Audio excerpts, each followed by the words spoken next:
اللهم إني أسألك علما نافعا.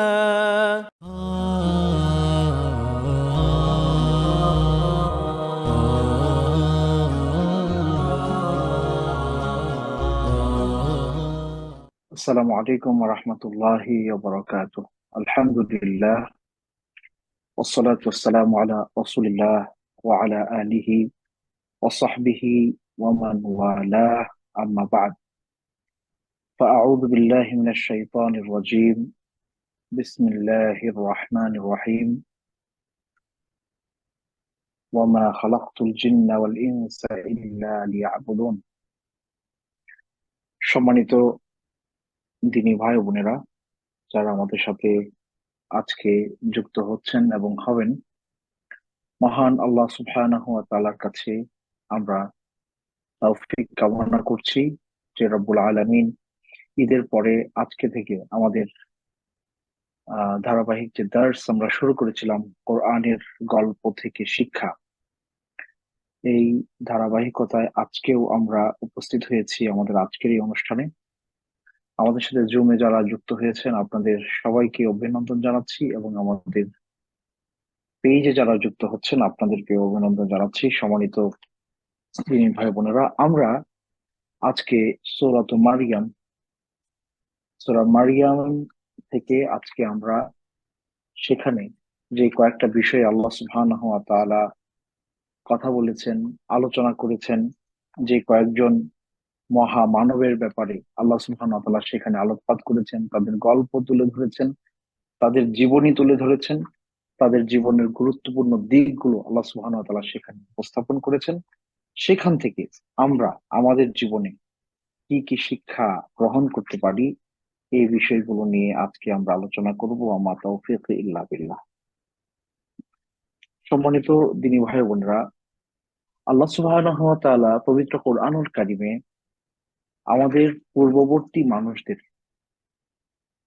নানান ঘটনা আমাদেরকে নানান সময় শুনিয়েছেন এবং মুহাম্মদুর রাসূলুল্লাহ সাল্লাল্লাহু আলাইহি ওয়াসাল্লাম তার জীবদ্দশায় পবিত্র কোরআনে আল্লাহ সুবহানাহু ওয়া তাআলা 23 বছর ব্যাপী যে কোরআন নাজিল করেছেন, সেখানে নানান সময় নানান প্রেক্ষাপটে রাসূল সাল্লাল্লাহু আলাইহি সাল্লামের জীবনের সাথে সম্পৃক্ত এমন অনেক ব্যাপারের সমাধান আল্লাহ সুবহানাহু ওয়া তাআলা দিতে গিয়ে তার আগের যুগের মানুষদের ঘটনাগুলো রাসূল সাল্লাল্লাহু আলাইহি সাল্লামকে শুনিয়েছেন।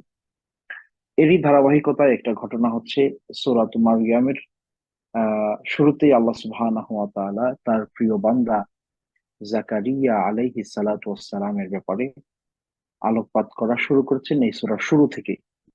আমি একটু তিলাওয়াত করছি, তারপরে আমরা আমাদের আজকের আলোচনায় প্রবেশ করব। আউযু বিল্লাহি মিনাশ শাইতানির রাজীম। বিসমিল্লাহির রহমানির রহিম। কাফ হা ইয়া আইন সাদ। যিকরু রাহমাতি রাব্বিকা আবদাহু জাকারিয়া إذ نادى ربه نداء خفيا قال رب إني وهن العظم مني واشتعل الرأس شيبا ولم أكن بدعائك رب شقيا وإني خفت الموالي من ورائي وكانت امرأتي عاقرا فهب لي من لدنك وليا يرثني ويرث من آل يعقوب واجعله ربي رضيا। আল্লাহ সুবহানাহু ওয়া তাআলা পবিত্র কোরআনুল কারীমের সূরাত মারইয়াম শুরু করেছেন কাফ হা ইয়া আইন সাদ, এই অক্ষরগুলো দিয়ে। এগুলোর অর্থ আল্লাহ সুবহানাহু ওয়া তাআলা ভালো জানেন, এ ব্যাপারে আমরা বিস্তারিত কথা এখানে বলছি না। এরপরে আল্লাহ সুবহানাহু ওয়া তাআলা শুরু করছেন এভাবে, যিকরু রাহমাতি রাব্বিকা আবদাহু জাকারিয়া। আল্লাহ সুবহানাহু ওয়া তাআলা তার রাসূল সাল্লাল্লাহু আলাইহি সাল্লামকে শোনাচ্ছেন যে স্মরণ করিয়ে দিচ্ছি আমি কার কথা? আল্লাহর রহমতের কথা। কিসের কথা? আল্লাহর রহমতের কথা। কার উপরে? তার প্রিয় বান্দার উপরে, আল্লাহর প্রিয় বান্দার উপরে। তার নাম কি? জাকারিয়া আলাইহিস সালাম। অর্থাৎ বোঝাই যাচ্ছে আল্লাহ সুবহানাহু ওয়া তাআলা সূরা মারইয়াম শুরু করেছেন জাকারিয়া আলাইহিস সালাতু ওয়াস সালামের ঘটনা দিয়ে জাকারিয়া আলাইহিস সালামের জীবনের গুরুত্বপূর্ণ দিকগুলো তিনি তুলে ধরেছেন, এবং জাকারিয়া আলাইহিস সালামকে আল্লাহ সুবহানাহু ওয়া তাআলা যেই রাহমা, যেই অনুকম্পা, যে অনুগ্রহ করেছেন, সেগুলোর স্মরণ করার কথা আল্লাহ কোরআনে বলেছেন, এবং সেগুলোর উল্লেখ দিয়ে তিনি সূরা মারিয়াম শুরু করেছেন। জাকারিয়া আলাইহিস সালাম আল্লাহ সুবহানাহু ওয়া তাআলার পূর্ণবান সালেহ বান্দা এবং আল্লাহর প্রেরিত পুরুষ, আল্লাহর রাসূল ছিলেন। আল্লাহ সুবহানাহু ওয়া তাআলা আহ ইয়াকুব আলাইহিস সালামের বংশধারা, অর্থাৎ ইব্রাহিম আলাইহিস সালামের যে পুত্র ছিলেন তার নাম ছিল ইসহাক, ওনার ছেলে ছিলেন ইয়াকুব, এবং তাদের যে বংশধারা পরবর্তীতে হয়েছে, এরই এক বংশের একজন ছিলেন ইনি, যার নাম হচ্ছে জাকারিয়া। এবং ওনারা সবাই আল্লাহ সুবহানাহু ওয়া তাআলার এত বেশি প্রিয় ছিলেন, সুবহানাল্লাহি ওয়া বিহামদিহি। মজার ব্যাপার হচ্ছে, আল্লাহ সুবহানাহু ওয়া তাআলা পবিত্র কোরআনে দুজন ব্যক্তির নামকরণ নিজে করেছেন, এবং এই দুজন ব্যক্তি হলেন এই আল ইমরান বা ইমরানের পরিবারের মানুষ, ইমরানের বংশধর। তো এবং এই নামে আল্লাহ সুবহানাহু ওয়া তাআলা পবিত্র কোরআন একটি সূরাও দিয়েছেন, সূরাতু আলি ইমরান, ইমরানের বংশধর। আর এরা সবাই ছিলেন মূলত ইয়াকুব আলাইহিস সালামের বংশ থেকে, ইসহাক আলাইহিস সালাম এবং এর আগে ইব্রাহিম আলাইহিস সালাম, এই ধারার। এবং সেখানে আল্লাহ সুবহানাহু ওয়া তাআলা অসংখ্য নবী রাসূল পাঠিয়েছেন, তাদের প্রতি অনুগ্রহ করেছেন, তাদেরকে দুনিয়ার শ্রেষ্ঠত্ব দিয়েছেন, এমন কি বলে রাজত্ব তাদের বংশধারা থেকে যে মানুষেরা ছিলেন তাদেরকে দিয়েছেন। এই ধরনের রাজত্ব দুনিয়ার আর কাউকে দেওয়া হয় নাই। সুলাইমান আলাইহিস সালামের কথা আমরা জানি, ওনারা সবাই এই বংশধারার ছিলেন। কিন্তু আফসোসের ব্যাপার হচ্ছে, এই অধিক নিয়ামত প্রাপ্ত মানুষেরা পর্যায়ক্রমে এমন অবস্থায় তারা উপনীত হলো যে তারা আল্লাহ সুবহানাহু ওয়া তাআলার লানত প্রাপ্ত মানুষে পরিণত হলেন। আজকে আমরা ইসরায়েলের দিকে তাকালে সেটা দেখতে পাই। ইসরায়েলের দিকে তাকালে আপনাকে আর লেখাপড়া করে বুঝতে হবে না যে কেন তারা আল্লাহ সুবহানাহু ওয়া তাআলার লানত প্রাপ্ত। তারা কতটা অমানবিক, তারা কতটা নৃশংস, তারা কতটা বর্বর, সেটা দুনিয়ার সকল মানুষেরা দেখছে। অথচ এই মানুষেরাই ছিলেন, তাদের বংশের মানুষেরাই ছিলেন, তাদের পূর্বপুরুষেরাই ছিলেন আল্লাহ সুবহানাহু ওয়া তাআলার প্রিয় ভাজনদের অন্যতম। তাদের মধ্যে আল্লাহ সুবহানাহু ওয়া তাআলা শত শত হাজার হাজার নবী রাসূল পাঠিয়েছেন। তারা সে সকল নবী রাসূলদেরকে হত্যা করেছে, নির্যাতন করেছে, তাদের উপরে জুলুম চালিয়েছে, যা ইচ্ছে তাই করেছে। তো তাদের মধ্য থেকে যে সকল নবী রাসূল আল্লাহ সুবহানাহু ওয়া তাআলা দুনিয়ায় পাঠিয়েছিলেন, তার মধ্যে জাকারিয়া আলাইহিস সালাম অন্যতম। জাকারিয়া আলাইহিস সালামকে আল্লাহ সুবহানাহু ওয়া তাআলা যেই উল্লেখযোগ্য নিয়ামত দিয়েছিলেন, তা হচ্ছে বৃদ্ধ বয়সে আল্লাহ সুবহানাহু ওয়া তাআলা তাকে সন্তানের বাবা করেছিলেন। এবং এই আল্লাহ সুবহানাহু ওয়া তাআলা যে নিয়ামতের কথাটা উল্লেখ করেছেন, যিকরু রাহমাতি রাব্বিকা আবদাহু জাকারিয়া, এই নিয়ামতের স্মরণ, যে নিয়ামত আল্লাহ সুবহানাহু ওয়া তাআলা জাকারিয়া আলাইহিস সালামকে দিয়েছিলেন, সেই নিয়ামত সমূহের উল্লেখযোগ্য নিয়ামত হচ্ছে আল্লাহ সুবহানাহু ওয়া তাআলা তাকে বার্ধক্যে উপনীত হওয়ার পরেও, তার স্ত্রী বন্ধ্যা হয়ে যাওয়ার পরেও আল্লাহ সুবহানাহু ওয়া তাআলা তাকে সন্তান দিয়েছিলেন। এবং 1 থেকে শুরু করে 11 আয়াত পর্যন্ত জাকারিয়া আলাইহিস সালামের ব্যাপারে এই কথাগুলো বলা আছে। আমরা আগে একটু কোরআনের আয়াতের অর্থগুলো পড়ে নিই, এরপরে আমরা এইখান থেকে আমরা কি কি শিখতে পারি এবং 10টি শিক্ষণীয় দিক আপনাদের সামনে আমি তুলে ধরবো ইনশাআল্লাহ। আল্লাহ সুবহানাহু ওয়া তাআলা বলছেন, ইয নাদা রাব্বাহু নিদাআন খাফিয়া। ওই সময়ের কথা স্মরণ করেন, বা আমাদের স্মরণ করা উচিত, যখন জাকারিয়া আলাইহিস সালাম তার রবকে ডেকেছিলেন, তার কাছে চেয়েছিলেন, তাকে আহ্বান করেছিলেন খুবই বিনয় এবং নরম সুরে, গোপনে গোপনে।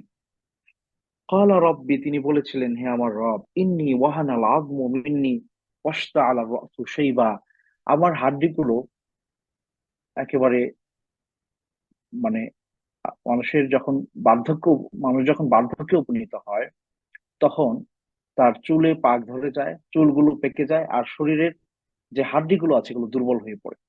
তিনি বললেন যে, ইয়া রাব্বাল আলামিন, আমি এমন এক বয়সে উপনীত হয়েছি যে আমার মাথার চুল পেকে গেছে এবং আমার হাড্ডিগুলো এগুলো আগের মতো সে শক্তিশালী নাই, আমি দুর্বল হয়ে গেছি। তবে ওয়ালাম আকুম বিদুআইকা রাব্বি শাকিয়া, আমি তো আমার রব আপনাকে কখনো ডেকে আমি কোনোদিন আমি আশাহত হইনি। আমি আপনাকে, আপনার কাছে আমি যা চেয়েছি, আমি আপনাকে যেভাবে ডেকেছি, অন্তর থেকে আপনাকে আমি ফিল করেছি, আপনার কাছে আমি চেয়েছি, পেয়েছি। কিন্তু আজকে আমি উপলব্ধি করছি, আমার এই বার্ধক্যে উপনীত হওয়ার পরেও আমি আপনার কাছে চাচ্ছি। আমি বুঝতে পারছি যে এই বয়সে উপনীত হওয়ার পরে, এতটা বার্ধক্য চলে আসার পরে কোনো মানুষের সন্তান আসা সম্ভব না, সন্তান লাভ করা সম্ভব না। তবে আমি এই আশা রাখতে পারি যে আমি তো আপনার কাছে দোয়া করে কখনো ব্যর্থ হইনি। وإني خفت الموالي من ورائي وكانت امرأتي عاقرا فهب لي من لدنك وليا। তিনি বললেন যে, ইয়া রাব্বাল আলামিন, আমি দুনিয়ায় আছি, একসময় আমি থাকবো না, কিন্তু আমার রেখে যাওয়া কাজ, আমার এই দায়িত্ব, এই নবুয়তের দায়িত্ব, রিসালাতের দায়িত্ব, মানুষকে হকের দিকে আহ্বান করার মতো যে দায়িত্ব, এই কাজগুলো আমি চলে যাওয়ার পরে আমার কাজগুলো কে করবে? আমি ভয় পাই আমার এই সিলসিলাটা নষ্ট হয়ে যাবে। সুতরাং ইয়া রাব্বাল আলামিন, আপনি আপনার পক্ষ থেকে আমাকে একজন পুত্র সন্তান দান করেন, যিনি ইয়ারিসুনি ওয়া ইয়ারিসু মিন আলি ইয়াকুব ওয়াজআলহু রাব্বি রাদিয়া, যিনি ইয়াকুবের যে বংশধারা, আমাদের এই যে বংশধারা, এই সিলসিলা জারি থাকবে। সে এই সিলসিলার মানুষেরা যে কাজগুলো, নবীওয়ালা কাজগুলো তারা করেছে, আল্লাহর পথে মানুষকে এক আল্লাহর দিকে আহ্বান করেছে, এই কাজগুলো সেও করবে। এবং আল্লাহ, আপনি তার উপর সন্তুষ্ট চিত্তে আপনি এমন একজন সন্তান আমাকে আপনি দান করুন। আল্লাহ সুবহানাহু ওয়া তাআলা বলছেন, ইয়া যাকারিয়া ইন্না নুবাশশিরুকা বিগুলামিন ইসমুহু ইয়াহইয়া, আমি তোমাকে সুসংবাদ দিচ্ছি একজন ছেলে সন্তানের, যার নাম হবে ইয়াহইয়া। অর্থাৎ আল্লাহ সুবহানাহু ওয়া তাআলা ইয়াহইয়া আলাইহিস সালাতু ওয়াস সালামকে দান করেছিলেন পুত্র সন্তান হিসেবে জাকারিয়া আলাইহিস সালাতু ওয়াস সালামের জন্য। এবং এমন অবস্থায় যখন জাকারিয়া আলাইহিস সালাতু ওয়াস সালাম বার্ধক্যে উপনীত হয়েছিলেন এবং ওই বয়সে তার পক্ষে সন্তান লাভ করা কোনোভাবেই পসিবল ছিল না, দুনিয়ার বাস্তবতায়, স্বাভাবিকতায়। যখন আল্লাহ সুবহানাহু ওয়া তাআলা তাকে বললেন যে আমি আপনাকে আহ একজন পুত্র সন্তানের সুসংবাদ দিচ্ছি, যার নাম হবে ইয়াহইয়া, এই কথা শোনার পরে খেয়াল করেন, উনি দোয়া করলেন এবং যখন আল্লাহ এই সুসংবাদ তাকে দিলেন, তিনি বললেন যে, আন্না ইয়াকুনু লি গুলাম ওয়া কানাত ইমরাআতি আকিরা ওয়া ক্বাদ বালাগতু মিনাল কিবারি ইতিয়া। যে হে আল্লাহ, আপনি আমাকে সুসংবাদ দিয়েছেন, কিন্তু আমি বুঝতে পারছি না যে আপনি কিভাবে আমাকে সন্তানটা দিবেন। আমি বিশ্বাস করি আপনি আমাকে সন্তান দিবেন, কিন্তু কিভাবে আমি তো বুঝতে পারছি না। আমি বুড়া হয়ে গেছি, আমার স্ত্রী বন্ধ্যা হয়ে গেছে, আমাদের কিভাবে সন্তান হবে? আল্লাহ সুবহানাহু ওয়া তাআলা বললেন, ক্বালা কাযালিক ক্বালা রাব্বুক হুয়া আলাইয়া হায়্যিন ওয়া ক্বাদ খালাকতুকা মিন ক্বাবলু ওয়া লাম তাকু শাইআ। যে এটা তো আল্লাহ বললেন যে এটা তো আমার কাছে খুবই সহজ বিষয়, আমি তো এর আগে তোমার ওয়াকাদ খালাকতুকা মিন ক্বাবল, এর আগে তোমাকে তো আমি সৃষ্টি করেছি, তুমি কিছুই ছিল না। আল্লাহ আদমকে সৃষ্টি করেছেন, কেউ ছিল না, দুনিয়ার কেউ ছিল না, আল্লাহ সুবহানাহু ওয়া তাআলা বাবা মা ছাড়া আদমকে তৈরি করেছেন। তো জাকারিয়া আলাইহিস সালাতু ওয়াস সালামকে আল্লাহ সুবহানাহু ওয়া তাআলা এই সুসংবাদ দিয়েছেন। 1 থেকে 10 আয়াত পর্যন্ত মোটামুটি এই বিষয়টাই আল্লাহ সুবহানাহু ওয়া তাআলা এখানে উপস্থাপন করেছেন। এখন আসেন আমরা আমাদের মূল আলোচনায় চলে যাই। আল্লাহ সুবহানাহু ওয়া তাআলা সূরা মারইয়ামের এই 1 থেকে 10 আয়াত পর্যন্ত আমরা মোটামুটি যে সামারিটা আপনাদের সামনে উপস্থাপন করলাম, এখান থেকে আমরা কি কি জিনিস শিখতে পারি?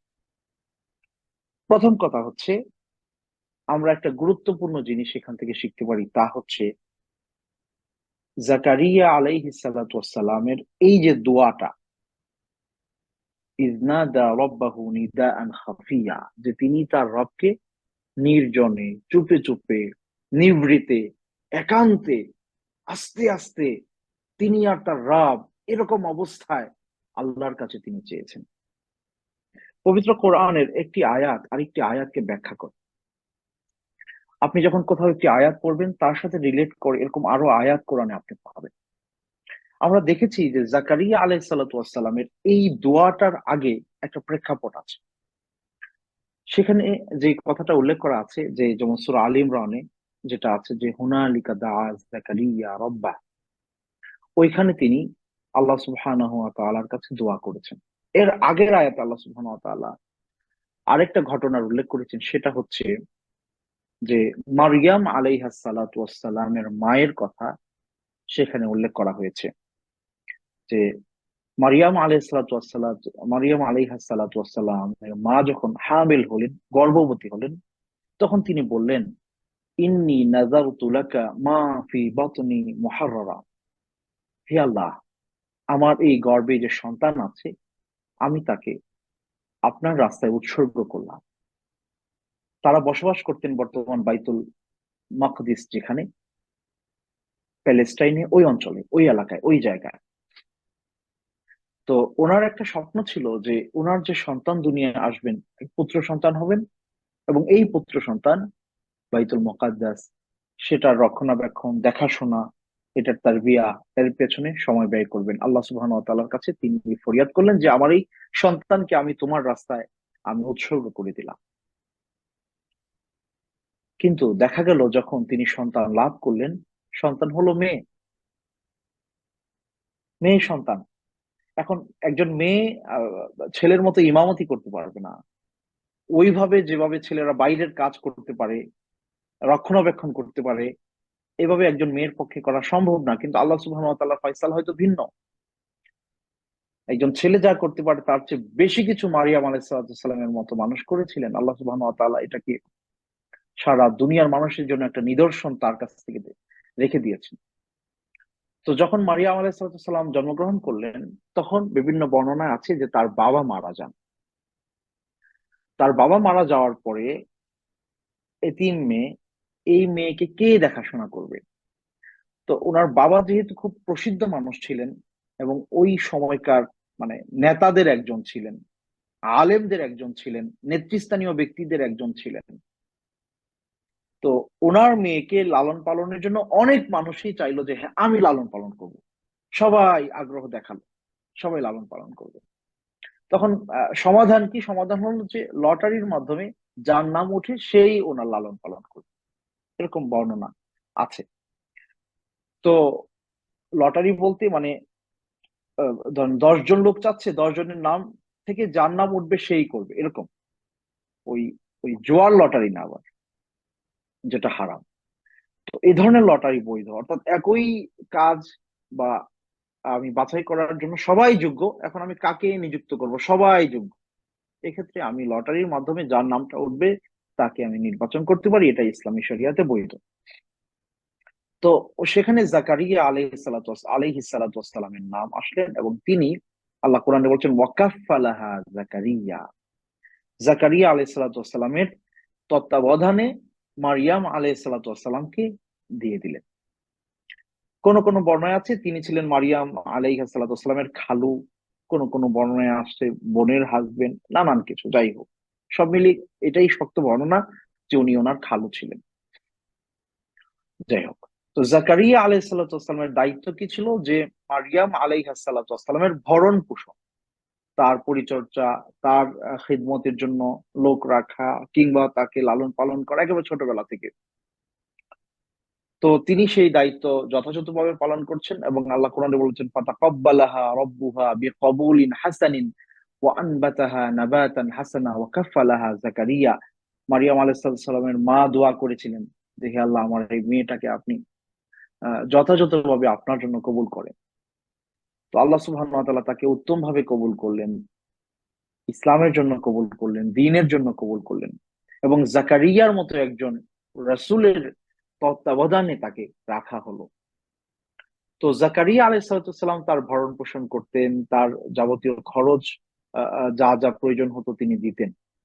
তো কোরআন বলছে কুল্লামা দাখালা আলাইহা জাকারিয়া আল মিহরাবা ওয়াজাদা ইনদাহা রিজকা ক্বালা ইয়া মারইয়াম আন্না লাকি হাযা ক্বালাত হুয়া মিন ইনদিল্লাহ।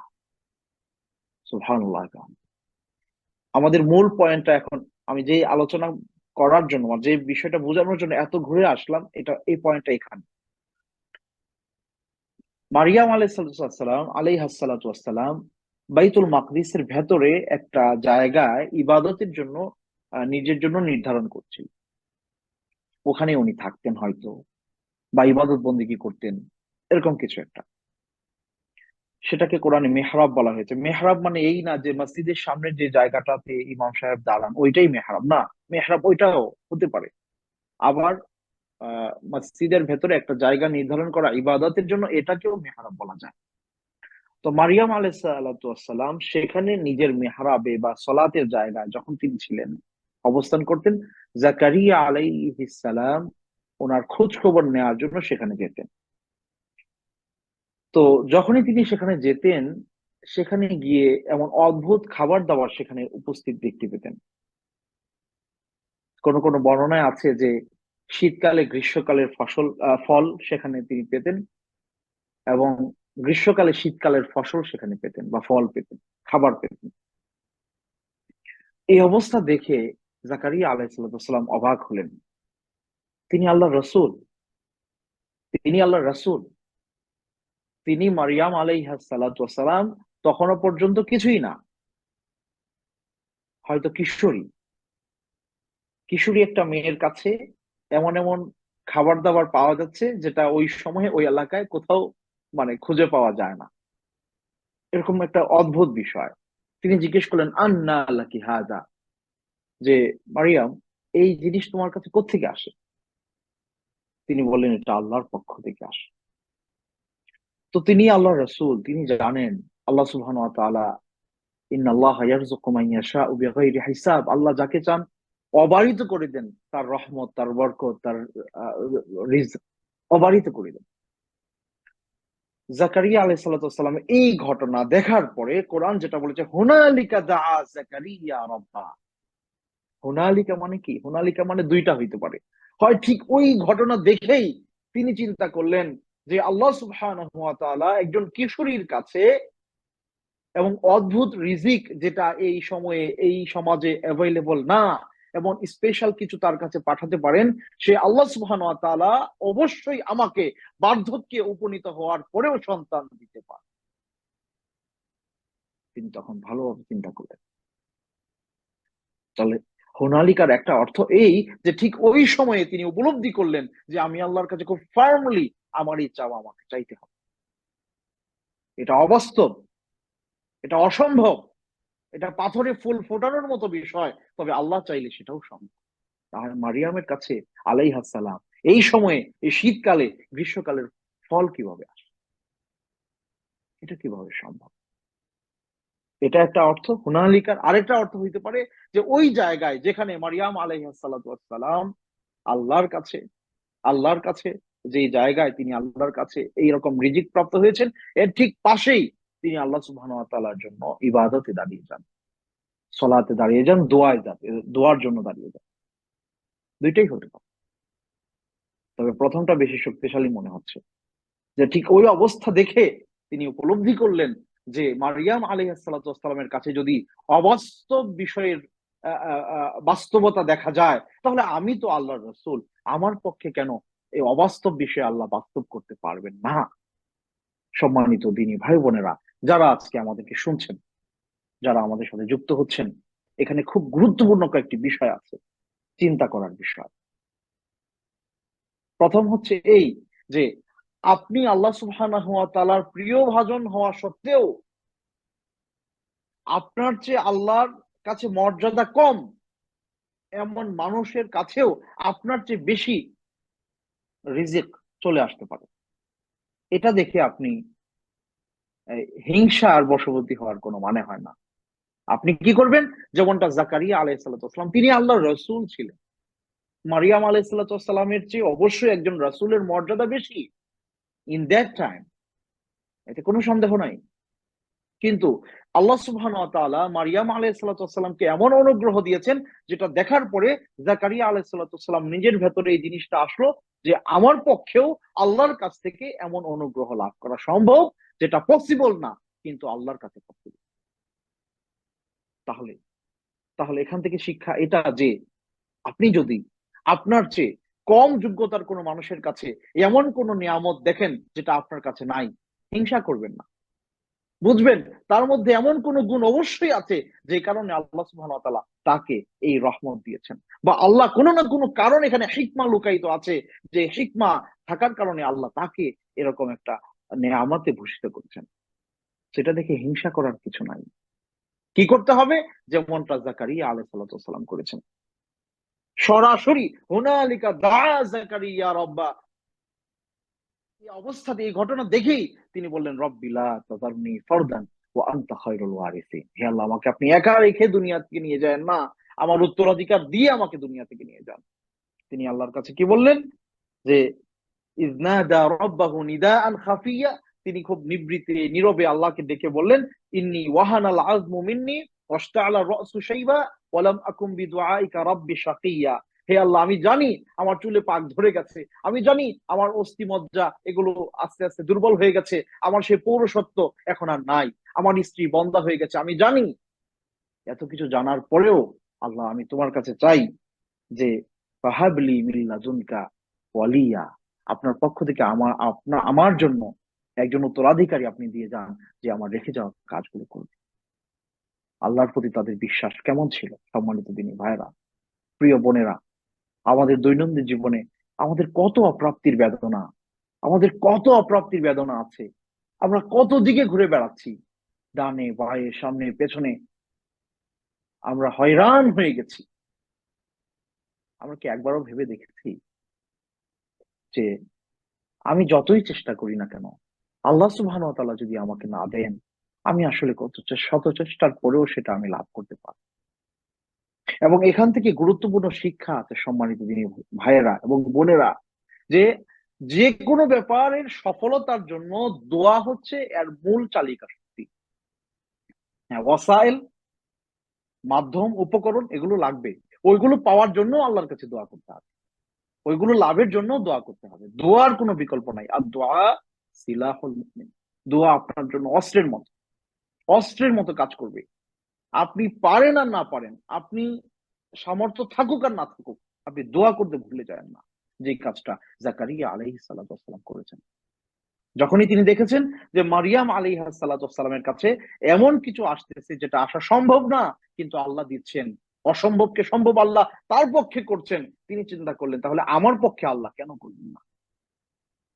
এবং এটা আমি আপনাকেও বলছি, আমি আমার নিজেকেও বলছি, আমাদের সবাইকে বলছি, আল্লাহ সুবহানাহু ওয়া তাআলা যেই রহমত তার নবীদেরকে করেছেন, যে নিয়ামত তার রাসূলদেরকে দিয়েছেন, যে নিয়ামত তার সালেহ বান্দাদেরকে দিয়েছেন, আপনি এবং আমিও সেই নিয়ামতের প্রত্যাশা করতে পারি, করতে পারি। যদি আমি এবং আপনি আল্লাহর কাছে ওইভাবে চাইতে পারি, আল্লাহ কেন আমাদেরকে দিবেন না? আল্লাহ তো কমবে না, আল্লাহ দিলে তো আল্লাহর কমবে না। তাহলে এখানে কয়েকটা বিষয়।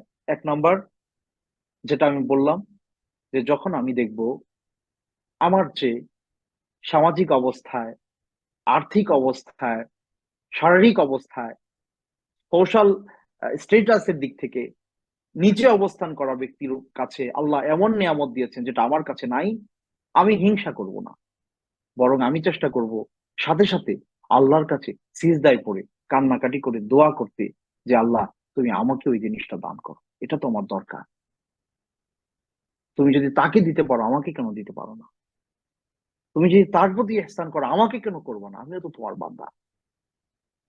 সুতরাং কোন মানুষের কাছে ভালো কিছু দেখলে পরে নিজে সেটা লাভ করতে চেষ্টা করা মন্দ কিছু না।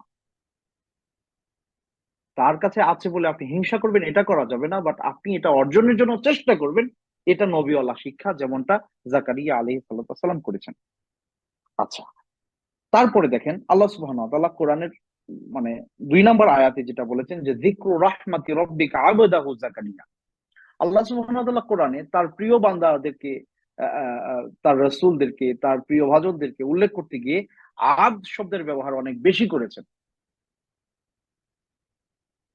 আব্দ, আল্লাহর বান্দা। আল্লাহ রাসূল বলেছেন যে আনা আব্দুল্লাহি ওয়া রাসূলুহু, আমার পরিচয় হচ্ছে আমি আব্দুল্লাহ, আমি আল্লাহর বান্দা, এটা আমার সবচেয়ে বড় পরিচয়। এরপরে আমি আল্লাহর রাসূল। আমরা অনেক সময় নবী রাসূলদেরকে মর্যাদা দিতে গিয়ে, রাসূল সাল্লাল্লাহু আলাইহি সাল্লামকে মর্যাদা দিতে গিয়ে এমন অনেক কথাবার্তা, এমন অনেক গুণ, এমন অনেক বিশেষণে বিশেষায়িত করে ফেলি, যেটা অনেক সময় শিরকের পর্যায়ে চলে যায়। কিন্তু কোরআন কি করেছে দেখছেন? কোরআন সুবহানাল্লাযী আসরা বিআবদি, খেয়াল করেন, বলতেছেন যে মেরাজের মতো ঘটনা, ইসরার মতো ঘটনা, যেটা দুনিয়ার কোনো মানুষের পক্ষে কোশ্চিন কালেও সম্ভব না, কিয়ামত পর্যন্ত রাসূল সাল্লাল্লাহু আলাইহি ওয়াসাল্লাম সিদরাতুল মুনতাহা পর্যন্ত চলে গেছেন। সে আল্লাহ পুত পবিত্র যে তার রাসূলকে রাত্রিকালে নিয়ে ভ্রমণ করিয়েছেন, সেখানে কাকে করিয়েছেন? বলেন না আমার রাসূলকে আমি নিয়ে গেছি মেরাজে, ইসরায়। বলেন নাই আল্লাহ, কি বলেছেন? আমার বান্দাকে, আমার বান্দাকে আমি নিয়ে গেছি। বান্দা, খেয়াল করেন, আব্দ। এখানে আল্লাহ বলতেছেন স্মরণ করো আমার নিয়ামতের কথা, যেটা আমি আমার বান্দা জাকারিয়াকে দিয়েছি। বান্দা, নি'মাল আবদু ইন্নাহু আওয়াব। যে আব্দ, আপনি যেখানে দেখবেন আল্লাহ নবীদেরকে কাছে নিয়েছেন, নৈকট্য প্রাপ্ত বানিয়েছেন, নিজের কাছে নিয়ে গেছেন, স্পেশাল কিছু দিয়েছেন, আলাদা নিয়ামত দিয়েছেন, যেগুলো দুনিয়ার অন্য কাউকে দেন নাই, এমন এমন কিছু। হ্যাঁ, ওইখানে দেখবেন আপনি আব্দ শব্দের ব্যবহার আছে। এই যে দেখেন, জাকারিয়া আলাইহিস সালামকে আল্লাহ আব্দ বলেছেন, যে আবদাহু জাকারিয়া। দেখেন রাসূল সাল্লাল্লাহু আলাইহি সাল্লামকে আল্লাহ বলতে গিয়ে বলেছেন যে আসরা বিআবদিহি। আল্লাহু আকবার। সুতরাং আপনার আমার এই জায়গায় শিক্ষা হচ্ছে, আমি যদি আল্লাহর কাছে যেতে চাই, স্পেশাল কিছু আল্লাহর কাছ থেকে পাইতে চাই, তাহলে আমাকে আপনাকে আব্দ হইতে হবে ভাই, আমাকে আপনাকে বান্দা হইতে হবে, আমাকে আপনাকে বান্দা হইতে হবে। আমরা সবাই বান্দা। তারপরে বান্দা হইতে হবে কেমন কথা? আমরা বলি না যা আগে তুমি মানুষ হও। আমরা সবাই মানুষ, তারপরও কেন বলে আগে মানুষ হও? মানুষ তো শারীরিকভাবে দৈহিক অবকাঠামো মানুষের, কিন্তু ভেতরগত দিক থেকে আমি আসলেই মানুষ কিনা, এটা আমার চিন্তা করার বিষয়। আল্লাহ আমাকে তৈরি করেছেন, আমি আল্লাহর বান্দা, দ্যাটস ওকে, ঠিক আছে। কিন্তু একজন আল্লাহর বান্দার যে গুণাবলী থাকা দরকার, আল্লাহর একজন বান্দির যে গুণাবলী থাকা দরকার, যেটা জাকারিয়া আলাইহিস সালাতু ওয়াসসালামের ছিল, যেটা মারিয়াম আলাইহাস সালাতু ওয়াসসালামের ছিল, আমাদের কেমন আছে কিনা আসেন আমরা দেখি। যেটা নবী রাসূলদের ছিল, আমাদের আছে কিনা আমরা দেখি। তখন আমি আল্লাহর বান্দা, আমি যদি আল্লাহর খাঁটি বান্দা হতে পারি, আমি আল্লাহর কাছে যেতে পারবো। আর আপনি যখন আল্লাহর কাছে যেতে পারবেন, তখন কাছের মানুষের কথা কিন্তু দুনিয়ার মানুষ ফেলে দিতে পারে। আল্লাহ কেন ফেলে দিবেন? তাহলে আব্দ শব্দের যে কথা কোরআনে আছে, আমরা দেখতে পাই যে আল্লাহ সুবহানাহু ওয়া তাআলা তার প্রিয় বান্দাদেরকে তার কাছে নেওয়ার ক্ষেত্রে এই আব্দ শব্দের ব্যবহার করেছেন। স্পেশালি কিছু দিতে গেলে আল্লাহ আব্দ শব্দটার ব্যবহার করেছেন। সুতরাং নবী রাসূলদের পরিচয় দিতে গেলে আমরা আল্লাহর বান্দা, এটা জোর করেই বলা দরকার। এটা বড় পরিচয়, এটা সবচেয়ে বড় বিশেষণ। এবং আমরাও চেষ্টা করব আল্লাহর খালেস বান্দা হওয়ার জন্য, তাহলে আমরাও আল্লাহর নৈকট্য লাভ করতে পারবো। এরপরে আমরা আরো যে বিষয়গুলো এখানে শিখতে পারি, সেটা হচ্ছে ইজনাদা রব্বাহু নিদাআন খাফিয়া। কি করলেন তিনি? আল্লাহর কাছে আহ্বান করলেন, আল্লাহকে ডাকলেন, আল্লাহর কাছে কিছু চাইলেন। কিভাবে? নীরবে, নিভৃতে। উদউ রব্বাকুম তাদাররুআন ওয়া খুফিয়া। আল্লাহ কোরআনের আরেক আয়াতে বলেছেন, তোমরা আল্লাহকে ডাকো নীরবে, নিভৃতে, ভয়ের সাথে, বিনয়ের সাথে।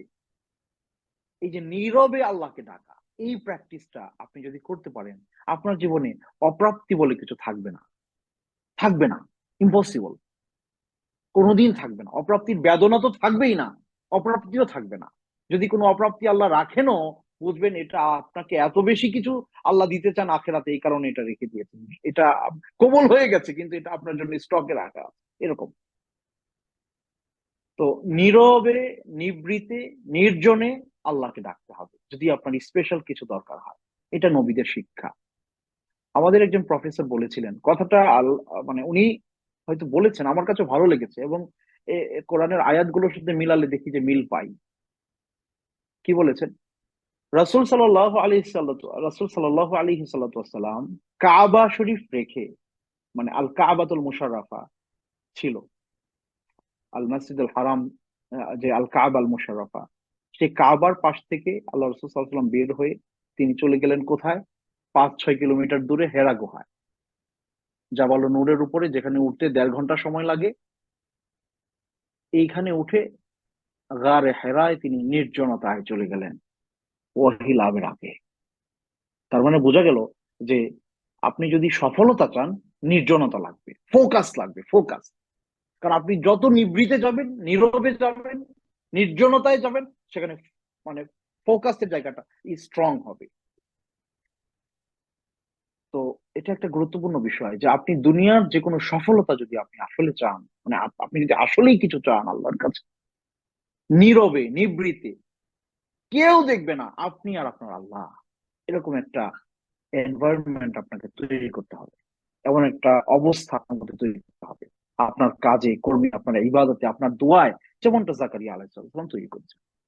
তিনি আল্লাহ রাসূল, তিনি বুঝতে পেরেছেন যে আল্লাহ মারিয়ামকে অসময়ের খাবার এনে খাওয়াতে পারে দুনিয়ায়, সে আল্লাহ আমাকে সন্তান দিতেই পারেন, তার কাছে অসম্ভবের কিছু না।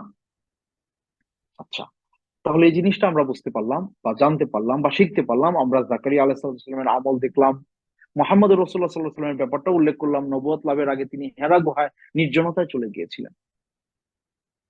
তো আপনি নীরবে নিভৃতে আপনার আল্লাহকে যেভাবে অনুভব করবেন এই ভিড়ের মধ্যে, ঠেলাঠেলির মধ্যে, এটা করা একটু কঠিন আসলে। কারণ কনসেন্ট্রেশনের বিষয় আছে, ফিল করার বিষয় আছে, অনুভবের বিষয় আছে, হ্যাঁ, নিজের আধ্যাত্মিক জায়গাটাকে উন্নত করার বিষয় থাকে। তো এই জন্য আপনি নীরবে নিভৃতে আল্লাহ সুবহানাহু ওয়া তাআলার কাছে যা চাবেন, সেখানে আল্লাহর সাথে আপনার একটা সম্পর্ক তৈরি হবে এবং আপনি আল্লাহকে অনেক কাছ থেকে অনুভব করবেন। এবং রাসূল সাল্লাল্লাহু আলাইহি ওয়াসাল্লামকে জিজ্ঞেস করা হয়েছে, আইয়ু দুআ ইয়াসমা, কোন সময় দোয়া আল্লাহ বেশি শুনেন, বেশি কবুল করেন? এর মধ্যে একটা বলেছেন তিনি, জাওফাল লাইলিল আখির, যে শেষ রাতে যখন মানুষ ঘুমায় থাকে, ওই টাইমটাতে তুমি যখন আল্লাহর কাছে কিছু চাবা, এটা আল্লাহ বেশি শুনবেন। এটা একটা গুরুত্বপূর্ণ বিষয় যে আমরা আমাদের গুরুত্বপূর্ণ ব্যাপারগুলো আল্লাহকে নীরবে নিভৃতে একাগ্রতার সাথে ওই জায়গায় ভালোভাবে ফোকাস দিয়ে আল্লাহ সুবহানাহু ওয়া তাআলার কাছে চাইবো। আচ্ছা, এরপরে আমরা আর কি শিখতে পারি? আরেকটা গুরুত্বপূর্ণ জিনিস শিখতে পারি, তা হচ্ছে এই দুনিয়ায় আমরা একদিন থাকবো না, চলে যাব। আমিও থাকবো না, আপনিও থাকবেন না, আমরা কেউ থাকবো না, আমরা চলে যাব। চলে যাওয়ার আগে কিছু রেখে যেতে পারেন কিনা, এই চেষ্টা, এই চেষ্টা, এই কান্না, এই অন্তরের কামনা, এই অন্তরের বেদনা, এই অন্তরের ব্যথা, এই অন্তরের জ্বালাপোড়া আপনার থাকতে হবে। তা না হলে আপনি মরে গেলেন তো সবই শেষ, কিয়ামত পর্যন্ত আপনার আমল আর জারি থাকবে না। কিন্তু এই ব্যথা বেদনা যদি আপনার অন্তরে থাকে, এই এই এই এই এই অনুভূতি যদি আপনার ভেতরে জাগরিত হতে থাকে যে আমি থাকবো না, কিন্তু এমন কিছু আমার রেখে যাওয়া দরকার যেটা কিয়ামত পর্যন্ত থাকবে, সেটা কি? রাসূল সাল্লাল্লাহু আলাইহি ওয়াসাল্লাম একটি হাদিস এই বিষয়টাকে খুব স্পষ্ট করে ক্লিয়ার করেছে যে ইযা মাতাল ইনসানু ইনকাতা আনহু আমালুহু ইল্লা মিন সালাত, একজন ব্যক্তি যখন মারা যায় তখন তার সব আমল বন্ধ হয়ে যায়, তিনটা জিনিস জারি থাকে। মিন সাদাকাতিন জারিয়া, এক নাম্বার হচ্ছে সাদাকায়ে জারিয়া, আল্লাহ আপনাকে সামর্থ্য দিয়েছে, তৌফিক দিয়েছে, অর্থবিত্ত দিয়েছে, কিছু করে যান, এটা আপনার মৃত্যুর পরেও চলতে থাকবে। আও ইলমিন ইউনতাফাউ বিহ, টাকা পয়সা দেয় না, আল্লাহ আপনাকে নলেজ দিয়েছে, জ্ঞান দিয়েছে, অথবা আপনাকে নলেজ দেয় নাই কিন্তু আপনাকে টাকা দিয়েছে, এই নলেজ কি স্প্রেড করার জন্য কাজ করে, এমন জ্ঞান রেখে যান যেটা আপনি থাকবেন না, দুনিয়ার মানুষ উপকার পাবে। আও ওয়ালাদিন সালিহিন ইয়াদউ লাহ, অথবা ওই নেক সন্তান যে তার চলে যাওয়ার পরেও নেক আমলে সালেহ করবে, ভালো কাজ করবে, বাবা মার জন্য দোয়া করবে।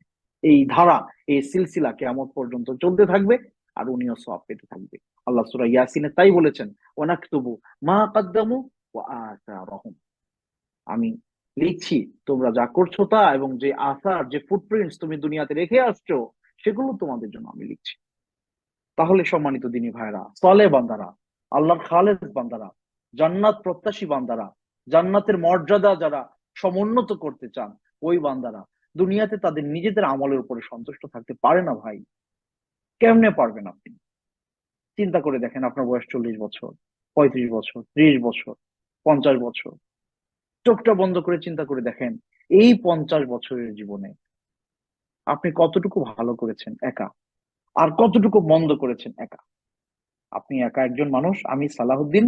আমি যদি চোখ বন্ধ করি, আমি দেখি আমার বিগত জীবনের যে আমল নামা বুঝ হওয়ার পর থেকে, আমি বোঝার পর থেকে যদি আজকে পর্যন্ত আমি চিন্তা করে দেখি যে আমি কি করেছি, আমি যদি একটু চিন্তা করি, বেশি সময় লাগবে না, আপনি 30 সেকেন্ড চিন্তা করেন।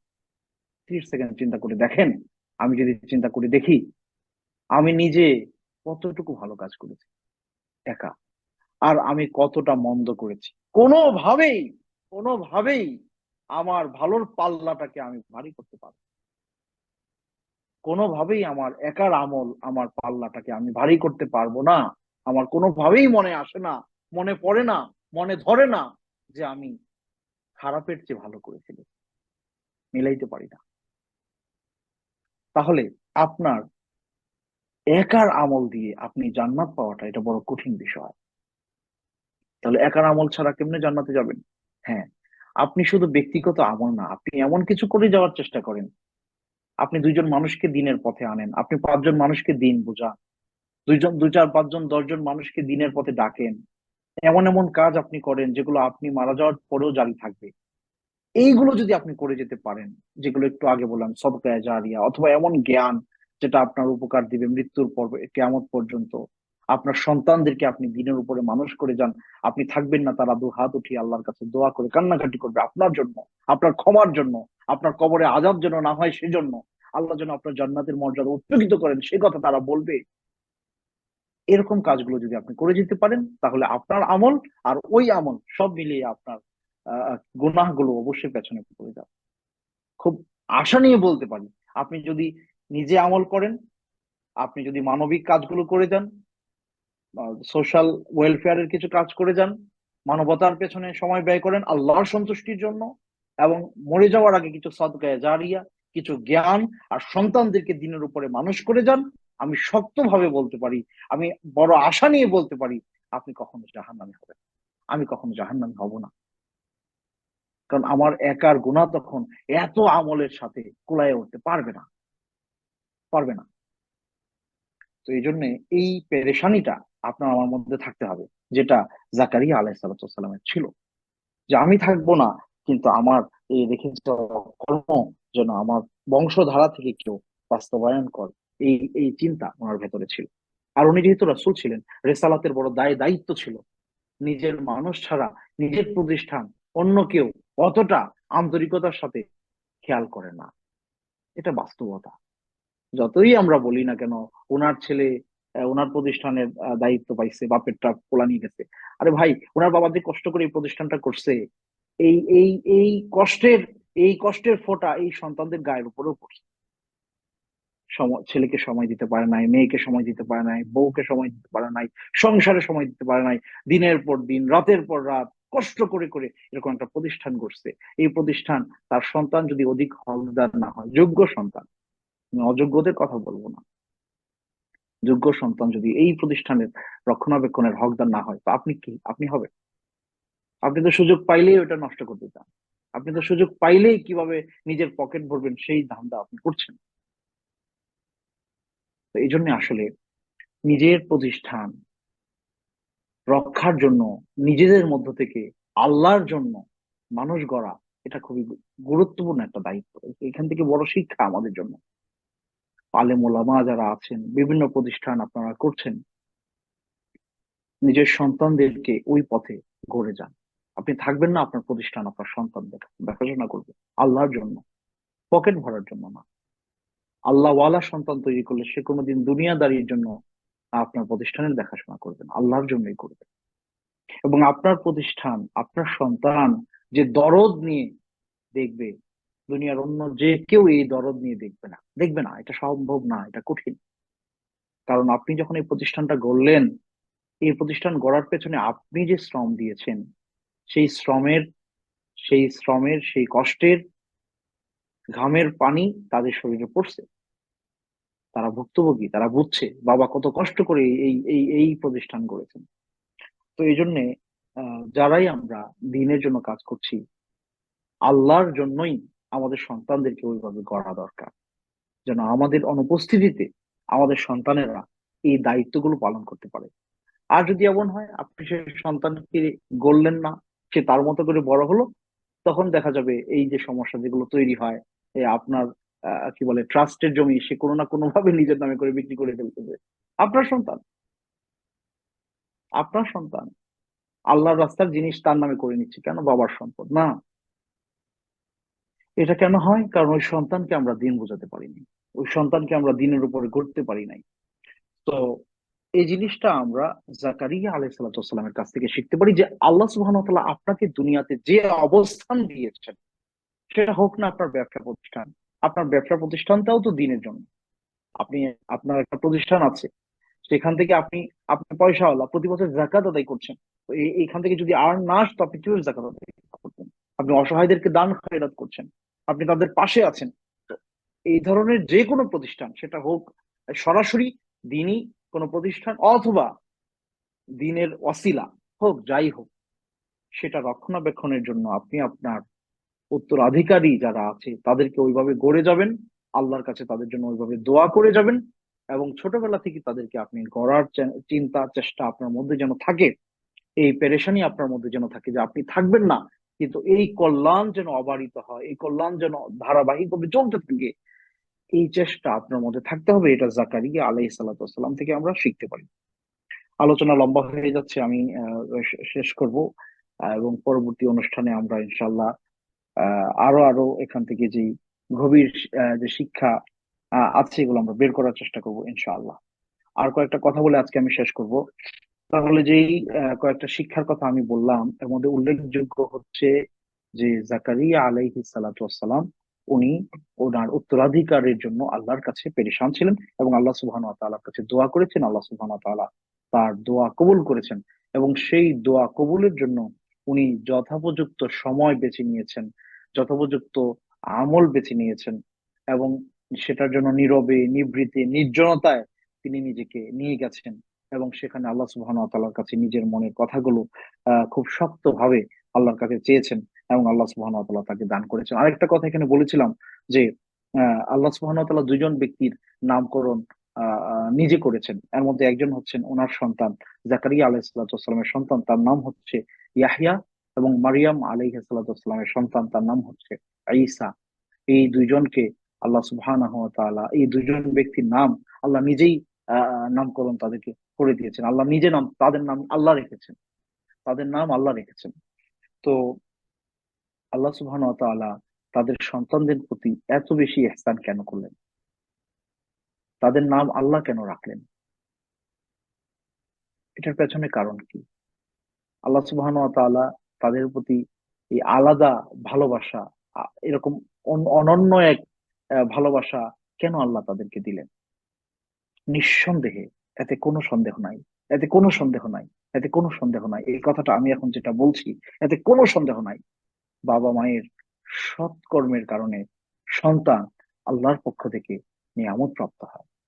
কথাটা আমি আবারও বলছি, বাবা মায়ের সৎকর্মের জন্য, দোয়ার জন্য, আন্তরিকতার জন্য, আল্লাহর ইবাদতের জন্য, খালেস নিয়তের জন্য, আল্লাহর একনিষ্ঠ খাদেম হওয়ার জন্য, এই যে এই গুণ, এই গুণের এত বেশি দাম, এই কারণে তার সন্তানেরা আল্লাহর পক্ষ থেকে আলাদাভাবে নিয়ামত প্রাপ্ত হয়। এটাকে যদি আমি উল্টা করে বলি তাহলে কি হবে? উল্টা করে যদি বলি তাহলে কি হবে? আপনার অন্যায়ের জন্য, আপনার অপরাধের জন্য, আপনার গুনাহের জন্য, আপনার আল্লাহ দ্রোহিতার জন্য, আপনার আল্লাহকে ভয় না করার জন্য, আল্লাহ আপনার প্রতি, আল্লাহর প্রতি আপনার আন্তরিকতা না থাকার কারণে আপনার সন্তান আল্লাহর পক্ষ থেকে আল্লাহর যে রহমত, সেটা থেকে মাহরুম হতে পারে। আপনার সন্তানের উপরে বিপদ মুসিবত আসতে পারে, আপনার সন্তানের উপরে বালা আসতে পারে, আপনার গুনাহের কারণ আসতে পারে। এটা আপনার জন্য পরীক্ষা, এটা আপনার জন্য পরীক্ষা। সম্মানিত দিনী ভাইয়েরা, আসেন আমরা নবী রাসূলদের জীবনের এই জিনিসগুলো সামনে এনে ভালো মানুষ হই, দিনদার মানুষ হই। এতে করে আমরা নিজেরা ভালো থাকবো, আমাদের সন্তানেরা ভালো থাকবে, আমাদের দিন দুনিয়া দুইটাই সুন্দর হবে। দুনিয়া আখেরাতে আমরা আল্লাহ সুবহানাহু ওয়া তাআলার প্রিয় ভাজনদের কাতারে শামিল হতে পারবো। আল্লাহ আমাদের সবাইকে তৌফিক দান করুন। আল্লাহুম্মা আমিন। আজকে এখানেই শেষ করছি, এবং এখান থেকে আরো অনেক বিষয় আমরা জানতে পারবো, শিখতে পারবো। আগামী পর্বে আপনাদেরকে দাওয়াত দিচ্ছি। আজকে এখানেই শেষ করছি। ওয়াসাল্লাল্লাহু তাআলা আলা সাইয়্যিদিনা ওয়া নাবিয়িনা মুহাম্মদ। আসসালামু আলাইকুম ওয়া রাহমাতুল্লাহি ওয়া বারাকাতুহু। ওয়ালাইকুম আসসালাম ওয়া রাহমাতুল্লাহি ওয়া বারাকাতুহু। জাযাকুমুল্লাহ খাইরান ওয়া আহসান জাযা। আল্লাহ রাব্বুল আলামিন আমাদেরকে কথাগুলো বুঝার এবং মানার তৌফিক দান করুক। আমরা কি কিছু প্রশ্ন নিতে পারবো শেখ? ইনশাআল্লাহ, জি। জি, যাদের কোনো প্রশ্ন আছে আপনারা হ্যান্ড রাইজ করবেন, ইনশাআল্লাহ আমরা একে একে প্রশ্ন করব। প্রথমে মিফতা ভাই আনমিউট করে প্রশ্ন করবেন, ইনশাআল্লাহ। সালামু আলাইকুম মুহতারাম। ওয়ালাইকুম আসসালাম ওয়া রাহমাতুল্লাহি ওয়া বারাকাতুহু। ইমরান ভাই, কেমন আছেন? আলহামদুলিল্লাহ, আলহামদুলিল্লাহ, আশা করি আপনিও ভালো আছেন। আচ্ছা, নীরবে বলতে এখন নীরবে ইবাদত করা বলতে কি, এখন ধরেন আমি কি আমার রুমে দরজা জানালা বন্ধ করে ধরেন 2 রাকাত নফল নামাজ পড়ে আল্লাহর কাছে দোয়া করব, এরকম কিছু, মানে তাহাজ্জুদ বাদে আর কি? জি, সেটা দুই দুই সময় হতে পারে। তাহাজ্জুদের সময়ও হতে পারে, তাহাজ্জুদের সময় বাইরেও হতে পারে। অর্থাৎ এমন একটা পরিবেশ তৈরি করা যেখানে আপনি ছাড়া আর কেউ নাই, আপনি একা আছেন, আপনি একাগ্রতার সাথে আল্লাহর ইবাদত করছেন। তো সেক্ষেত্রে তাহাজ্জুদ হচ্ছে বেস্ট টাইম, কারণ ওই সময় সাধারণত মানুষেরা ঘুমিয়ে থাকে। এছাড়া দিনের রাতের যে কোনো সময় হতে পারে। তো নফল নামাজ পড়ার ক্ষেত্রে মনে রাখতে হবে, লা সালাতা বা'দাল ফাজরি হাত্তা তাতলু আশ-শামস। ফজরের পরে নফল নামাজ পড়া যাবে না সূর্য উঠে যাওয়ার আগ পর্যন্ত। ওয়াল্লা সালাতা বা'দাল আসরি হাত্তা তাগরুবা আশ-শামস। আসরের পরে নামাজ পড়া যাবে না নফল সূর্য ডোবা পর্যন্ত। বাট ওই দুই সময় আপনি দোয়া করতে পারবেন। আর যদি আপনি নামাজ সহ দোয়া করতে চান, তাহলে এই দুই সময় ছাড়া অন্য যে কোনো সময় নফল নামাজ পড়ে নীরবে নিভৃতে একাগ্রতার সাথে নির্জনে আল্লাহর কাছে চাইতে পারেন। জি, জাযাকাল্লাহ খাইরান। যে এই শাওলের রোজা সম্পর্কে অনেকে প্রশ্ন করছেন যে নিতে আগে কি পারেন। জি, রোজাটা করবে, শাওলের রোজাটা করবে না বাংটি ফরজ রোজাটা, কোনটা আগে করলে ভালো হবে তাদের হ্যাঁ, জন্য? সুন্দর প্রশ্ন করেছেন সম্মানিত ভাই। দেখুন, রাসূল সাল্লাল্লাহু আলাইহি সাল্লামের হাদিস কি বলে? আল্লাহ রাসূল সাল্লাল্লাহু আলাইহি সাল্লাম বলেছেন, মান সামা রমাদানা সুম্মা আতবাআহু সিত্তাম মিন শাওয়াল কানা কাসিয়ামিদ দাহর, যেটা সহিহ মুসলিমের বর্ণনা আবু আইয়ুব আল আনসারী থেকে। আল্লাহ রাসূল বলছেন যে মান সামা রমাদান, তিনি রমাদানের সিয়াম পূর্ণ করলেন, সুম্মা, এরপরে রমাদান করতে হবে, তারপরে আতবাহু, সেটার তাবে করলেন, অনুগামী করলেন কয়টা? শাওয়ালের 6টা। তার মানে রমাদানের 30টা আগে রাখতে হবে, তারপরে আপনি শাওয়ালের 6টা রোজা রাখবেন। এটা হলো মানে সাধারণ কথা। সাধারণত জেনারেলি এটাই আমরা ফলো করব। এক্সেপশনাল কি আছে? হ্যাঁ আছে। এমন এখন ধরেন কোন একজন মহিলা, তার অসুস্থতার কারণে উনি 20টা রোজা রাখতে পারেন, 10টা রাখছেন। সন্তান হয়েছে, দুগ্ধবতী নারী, অথবা এই হামেল মহিলা মানে গর্ভবতী মা, অথবা কোনো অসুস্থ ব্যক্তি। হ্যাঁ, এই ধরনের পরিস্থিতি যদি হয় যে তার 20টা রোজা তিনি রাখতে পারেন নাই, 10 রাখছেন, 25টা রাখতে পারেন নাই, 5টা রাখছেন। এখন আপনি যদি তাকে বলেন যে তুমি শাওয়ালে 25টা, ওই যে রমজানে রাখতে পারো না, ওই 25টা রেখে তারপরে কি করবা, শাওয়ালে 6টা রাখবা, ওইটা তো ওনার পক্ষে আসলে সম্ভব হবে না। উনি রোজা রাখছেন 5টা, তো শাওয়ালে তো রাখতে হবে 6টা। তো 25 দিন যদি উনি রমাদানেরটাই রাখে, শাওয়ালেরটা পূর্ণ হচ্ছে না। এগুলো এক্সেপশনাল ইস্যু, এগুলো সবার ক্ষেত্রে প্রযোজ্য না। জেনারেলি আমরা কি করব, রমাদান পূর্ণ করব। যদি দুইটা 4টা সিয়াম কারো বাকি থাকে, আমরা কি করব, রমাদান পূর্ণ করব। রমাদান পূর্ণ করার পরে শাওয়ালের 6টা রোজা শাওয়াল মাসে আমরা রাখবো। এবং এটা অসম্ভবের কিছু না, সম্ভব, আপনি চাইলেই সম্ভব। একদিন পর পর সিয়াম পালন করা যায় শরীরের কোনো ক্ষতি ছাড়া। সোমবার বৃহস্পতিবার সিয়াম পালন করা যায়, সপ্তাহে 2টা। তো এটা অসম্ভব না, সম্ভব। আচ্ছা, আর যদি কারোর জন্য কষ্টকর হয়, কষ্টসাধ্য হয়, তাহলে আমরা বলবো যে আপনি যতটুকু পারেন আপনার রমাদানের সিয়াম গুলো রাখেন, এরপরে শাওয়ালের 6টা রাখেন। সেখানে যদি সংখ্যা অনেক বেশি হয়, আপনি যেহেতু রমাদানের সিয়াম রাখার জন্য আপনার সময়ের ব্যাপকতা আছে, হ্যাঁ, মানে আপনি পরবর্তী রমাদান আসার আগ পর্যন্ত সময় পাচ্ছেন, পুরা 1 বছরের কাছাকাছি সময়। কিন্তু শাওয়ালের সিয়ামটা শুধুমাত্র শাওয়ালের জন্যই নির্ধারিত। সুতরাং আমরা এভাবে বলতে পারি যে যাদের অল্প কিছু সিয়াম বাকি আছে, হ্যাঁ, সেটা 2টা 4টা 5টা আপনার সক্ষমতা আছে, আপনি সেগুলো রেখে তারপরে শাওয়ালের সিয়াম পালন করবেন। আপনি রমাদান পূর্ণ করেন, যেহেতু হাদিসে পূর্ণ করার কথা আছে, এরপরে শাওয়ালের 6টা সিয়াম পালন করেন। আর যদি আপনি ভয় পান যে রমাদান পূর্ণ করতে গেলে আমি শাওয়াল রাখতে পারবো না, তাহলে আমি মনে করি যে আপনি যেহেতু ওযরের কারণে রাখতে পারেন নাই, এটা আপনি পরে রাখেন, শাওয়ালের 6টা রোজা আপনি আগে শেষ করেন। তবে রমাদানের রোজার নিয়তে শাওয়ালের রোজা আর রমাদানের রোজা একসাথে নিয়ত, 2টা একত্রে আদায় করার সুযোগ আসলে নাই। এখানে শায়েখে যারা প্রতি বৃহস্পতিবার এবং সোমবার রোজা রাখেন অথবা আইএমএ বীজে রোজা রাখেন, তারা কি দুইটা কম্বাইন করতে পারবেন শাওলের সাথে? হ্যাঁ, নফল 2টা নফল হবে, সমস্যা নেই। 2টাই তো জাযাকাল্লাহ। অতিরিক্ত, সেক্ষেত্রে সমস্যা নেই। শাওয়ালেরটাও হবে, সোমবারের দিনেরটাও হবে ইনশাআল্লাহ। জি। জাযাকাল্লাহ। জি, সেলিম রে যাবে, আনমিউট করবেন।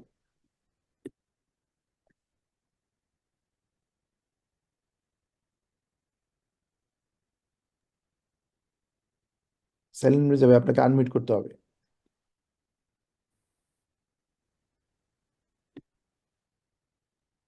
উনি সম্ভবত আনমিউট করতে পারতেছেন না। জি, জুমন ভাই। আসসালামু আলাইকুম শাইখ, আল্লাহ তাআলা আপনাকে কেমন রেখেছে শাইখ? ওয়ালাইকুম আশা করি আসসালাম। ভালো রেখেছে। আমি আল্লাহর সন্তুষ্টির জন্য আপনাকে আলহামদুলিল্লাহ। ভালোবাসি।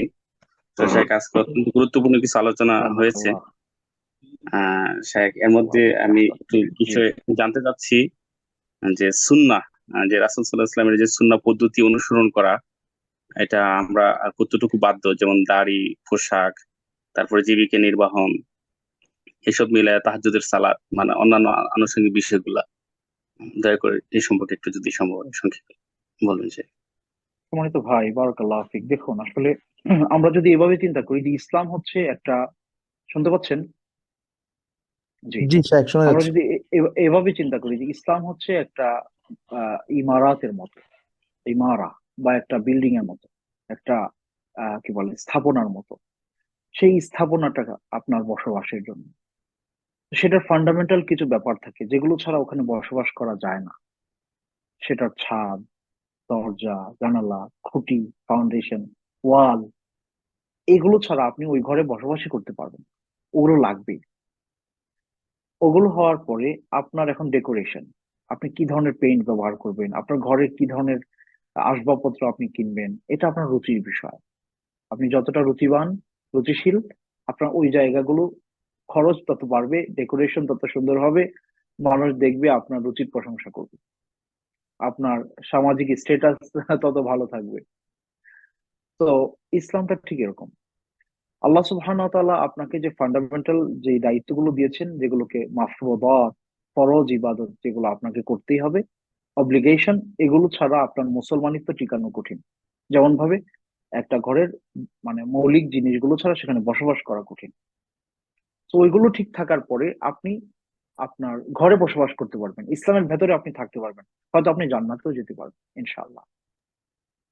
কিন্তু আপনি যদি জান্নাতে আপনার মর্যাদাকে বুলন্দ করতে চান, উচ্চকিত করতে চান, আরো উঁচু করতে চান, আরো উপরে যেতে চান, আমার ধরেন একটা ফোন আমি ব্যবহার করছি, এটা 500 রিয়াল দাম, হ্যাঁ, 300 রিয়াল দাম, স্মার্টফোন 300 রিয়াল হয়তো পাওয়া যায়।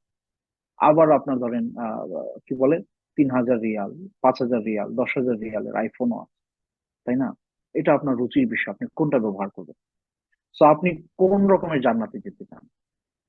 আপনি কি কোন রকম একটা হ্যানতেন, হ্যানতেন জান্নাত মানেই অনেক কিছু, তারপরেও কিন্তু আফসোস থাকবে। তো আপনি যদি জান্নাতের আলা মাকাম পেতে চান, সর্বোচ্চ শিখরে পৌঁছতে চান, তাহলে অবশ্যই আপনাকে আল্লাহ সুবহানাহু ওয়া তাআলার নৈকট্য লাভ করতে হবে। আর আল্লাহর নৈকট্য আপনি লাভ করতে পারেন না যতক্ষণ না পর্যন্ত এই সুন্নাহ আমলগুলোতে আপনি পাবন্দী না হবে। সেটা আপনার ব্যক্তি জীবনে, সেটা আপনার সামাজিক জীবনে, সেটা আপনার মানে পুরো জীবন ব্যবস্থাতেই। তো আমরা এটা বলতে পারি যে আপনি যদি কোনো রকম জীবন যাপন করেন, ফরজ গুলো মানলেন, সুন্নাহ কিছু পালন করলেন, কিছু ছাড়লেন, আল্লাহ আপনাকে, আপনি যেহেতু সুন্নাহ থেকে বিমুখ না, চেষ্টা করেন, হচ্ছে না, সুন্নাহকে অবজ্ঞা করছেন না, সেক্ষেত্রে আল্লাহ আপনাকে ধরবেন না, আপনি জান্নাতেও যেতে পারবেন ইনশাআল্লাহ, আমরা আশা করি। তার মানে এটা বললেন না যে শেখ বলছেন যে কি সুন্নত না মেনে জান্নাতে যাওয়া যাবে, আমি এটা বলছি না। আমি এটা বলছি যে কেউ যদি মানে ফরজটুকু খুব ভালোভাবে পালন করে। যেমন একজন সাহাবী এসে জিজ্ঞেস করেন যে, ইয়া রাসূলুল্লাহ, আমি মানে কতটুকু আমার উপরে জরুরি? তিনি বললেন, খামসু সালাওয়াতিন ফিল ইয়াউমি ওয়াল লাইলা।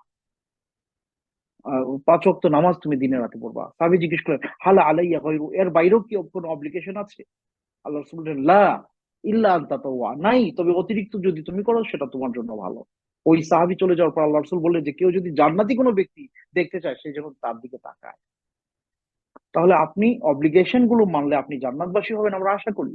কিন্তু আপনার জান্নাতের মর্যাদা যদি আপনি স্কেলেট করতে চান, আপনি যদি ব্র্যান্ডের কিছু পেতে চান, সেক্ষেত্রে আপনাকে পয়সা বেশি যেমন দিতে হয় দুনিয়াতে, আমলও আপনার ওরকম লাগবে। আল্লাহর নৈকট্য আপনি ততক্ষণ পর্যন্ত পাবেন না যতক্ষণ পর্যন্ত ওমা যালু ইয়াতাকাররাবু ইলাইয়া আবদি বিন নওয়াফিল, আপনি নফল দিয়েই আল্লাহর নৈকট্য লাভ করবেন। ফরজ দিয়ে আপনি আল্লাহকে সন্তুষ্ট রাখতে পারবেন, কিন্তু আল্লাহর নৈকট্য আপনি লাভ করতে পারবেন না যতক্ষণ না পর্যন্ত আপনি নফলে কনসেন্ট্রেট না করবেন। সেই জন্য আমরা আশা করি আমরা অতিরিক্ত যে বিষয়গুলো আছে এগুলোতে মনোযোগী হবো ইনশাআল্লাহ। জাযাকাল্লাহ। জি, সেলিম রেজা ভাই। আসসালামু আলাইকুম শাহেক। আসসালামু আলাইকুম শাহেক, কেমন আছেন? ওয়ালাইকুম আসসালাম ওয়া রাহমাতুল্লাহ। জি সেলিম রেজা ভাই, ভালো আছি, আপনি কেমন আছেন? আলহামদুলিল্লাহ, আল্লাহ পাক ভালো রাখছেন। তো আমার একটা জিজ্ঞাসা, ওই আপনি একটু আগে বললেন যে ফজরের নামাজের পরে এবং আসরের নামাজের পরে সূর্য ওঠা পর্যন্ত এবং সূর্য ডোবা পর্যন্ত কোনো নামাজ নাই। তো আমরা যখন ওই নফল নামাজ বিশেষ নাই, করে জি। ফজরের টাইমে ফজরের টাইমে দেখা যায় যে আমরা সুন্নত নামাজটা পড়তে পারি নাই, অথবা কোনো কারণে সময় হয়ে ওঠে নাই, জামাত শুরু হয়ে গেছে, জামাতে আমরা শরীক ছিলাম। তো এখন ওই যে 2 রাকাত সুন্নত নামাজ, ওইটা আমি তো থাকি বাইরে কুয়েতে, এরা দেখি যে এরা বলে যে ঠিক আছে তুমি পড়ে ফেলো, ওই ফরজ নামাজ পড়ার পরে কয় তোমরা 2 রাকাত নামাজ পড়ে নাও। আসলে এটা কি কোনো এরকম কোনো কিছু আছে নাকি, এরকম কোনো সুযোগ সুবিধা জি, যা আছে বুঝতে করা পারছি যাবে?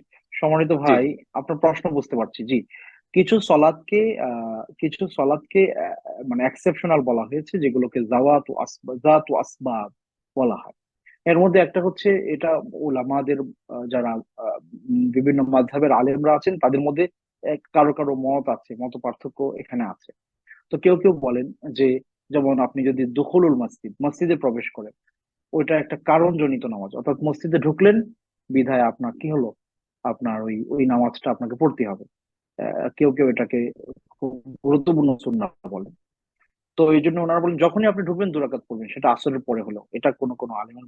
আচ্ছা, আর একটা যেটা বলেন যে ফজরের নামাজের 2 রাকাত সুন্নতের ব্যাপারে খুব বেশি গুরুত্ব দেওয়া হয়েছে, এবং রাসূল সাল্লাল্লাহু আলাইহি ওয়াসাল্লাম কখনোই ফজরের 2 রাকাত সুন্নত ছাড়তেন না, লা ফিস সাফারি ওয়ালা ফিল হাদার, যে হয় তিনি সফরে থাকেন অথবা মুকিম অবস্থায় থাকেন, কখনোই ফজরের 2 রাকাত সুন্নাহ ছাড়তেন না।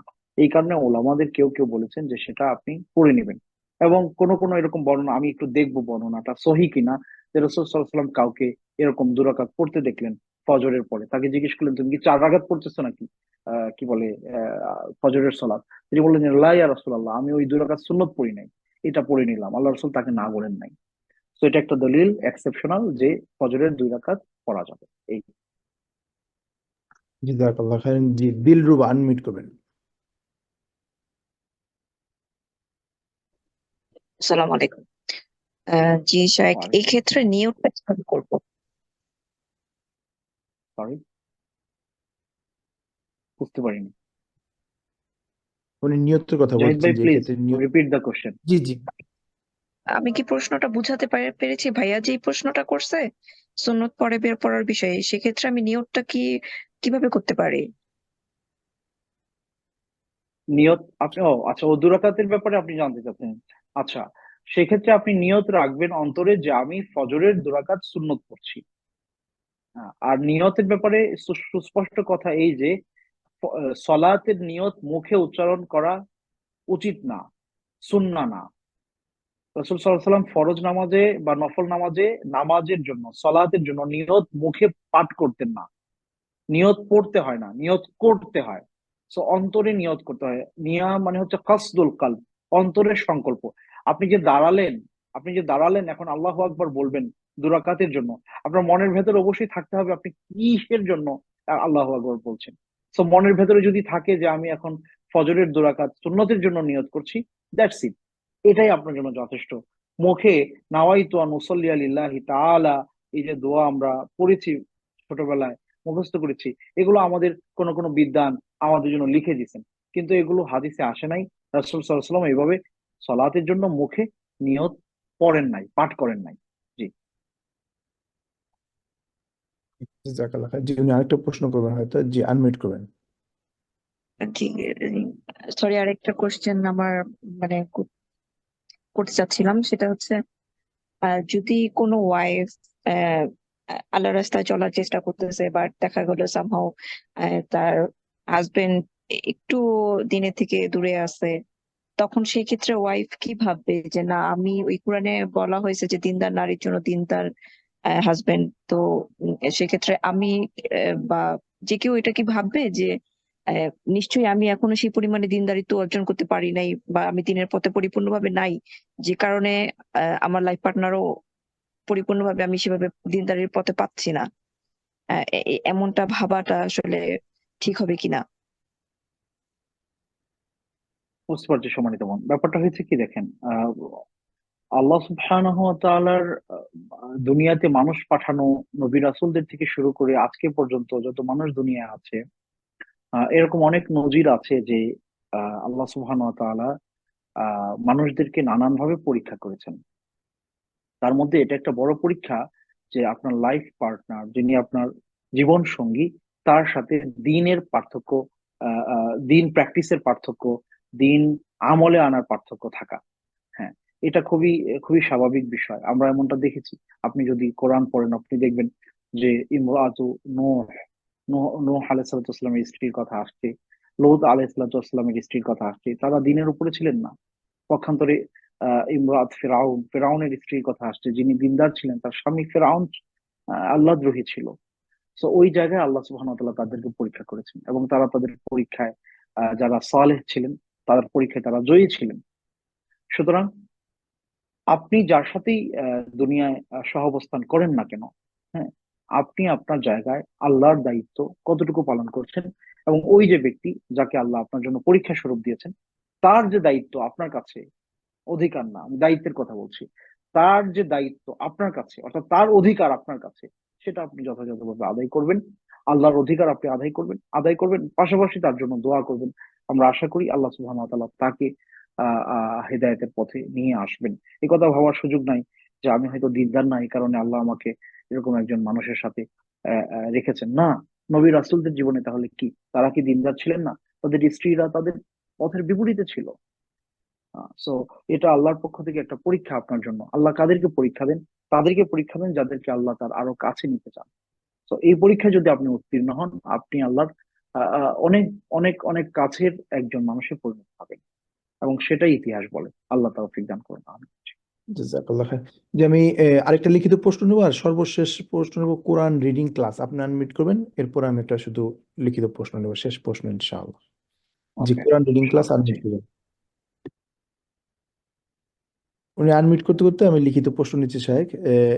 আসসালামু আলাইকুম শাহেখ, যারা বৃদ্ধাশ্রমে থাকে সবাই তাদেরকে দোষ দেয় তারা সন্তান ইসলামিকভাবে মানুষ করেনি, তাই তাদের এই পরিণতি। আমভাবে এগুলো বলার কোনো সুযোগ আছে কিনা? দেখুন, এটা দুনিয়ার বাস্তবতা যে কামা তাদিন তুদান, যেমন কর্ম তেমন ফল। এটা অস্বীকারের কোনো সুযোগ নাই। ব্যতিক্রম আছে, কিন্তু ব্যতিক্রমটা কম। যারা বৃদ্ধাশ্রমে আছে, যারা স্টাডি করে এগুলো নিয়ে, সার্ভে করে, তারা বলতে পারবে। বাট আমি যতটুকু আমার মনে হয়, ওই জায়গাগুলোতে যারা থাকেন তারা আসলেই, তারা আসলেই আসলেই তারা তাদের যৌবনে দিনের উপরে খুব কম থেকেছেন। সন্তানদেরকে দিনের উপরে তারা আসলে মানুষ করেন না। প্রকৃত অর্থে কেউ যদি তার সন্তানকে দিনের উপরে মানুষ করে, ওই সন্তান কোনোদিন তার বাবা মাকে এভাবে রেখে আসতে পারেন না। এটা কোশ্চিন কালেও সম্ভব না।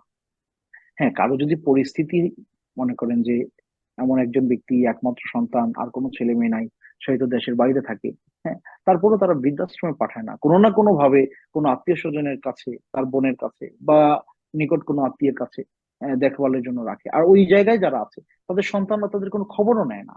অধিকাংশেরই এই অবস্থা। তো এই ক্ষেত্রে এটা অস্বীকার করার কোনো সুযোগ নাই যে তারা আসলেই, তারা আসলেই দুনিয়াতে তাদের সন্তানদেরকে দিন শেখান নাই। যোগ্য করেছেন, কিন্তু দিনের মতো দিনদার করে যোগ্য করেন নাই। শিক্ষায় শিক্ষিত করেছেন, কিন্তু সুশিক্ষায় শিক্ষিত করতে পারেন নাই। এটা অস্বীকারের সুযোগ নাই।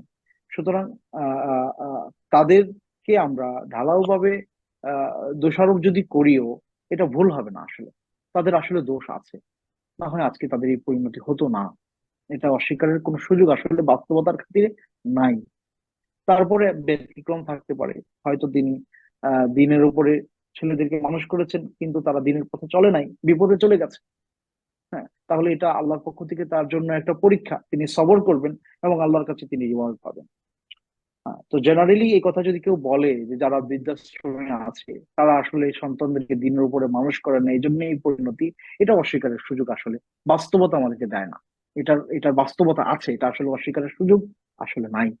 কারণ একজন দিনদার মানুষ আল্লাহকে চিনে, নামাজ পড়ে, রোজা রাখে, আল্লাহর হক আদায় করে, অথচ তার বাবা মার ব্যাপারে বেখেয়াল, এটা আপনি মানে কঠিন, আসলেই কঠিন। জি। জি, জাযাকাল্লাহ খাইর। যিনি প্রশ্ন করছেন বৃদ্ধাশ্রমে থাকা ইসলামে জায়েজ না কেন, শাইখ অলরেডি বলছেন, আপনার কথাটা শুনলে বুঝতে পারবেন ইনশাআল্লাহ। জি, না, কোরআন রিডিং ক্লাস। বৃদ্ধাশ্রমে থাকা ইসলামে জাহিদ ভাই, এটা আবার কি বললেন আপনি? উনি উনি বৃদ্ধাশ্রমে প্রশ্ন থাকা করছেন। জায়েজ কি না জায়েজ, হ্যাঁ, ওটা হ্যাঁ, জানতে চেয়েছেন?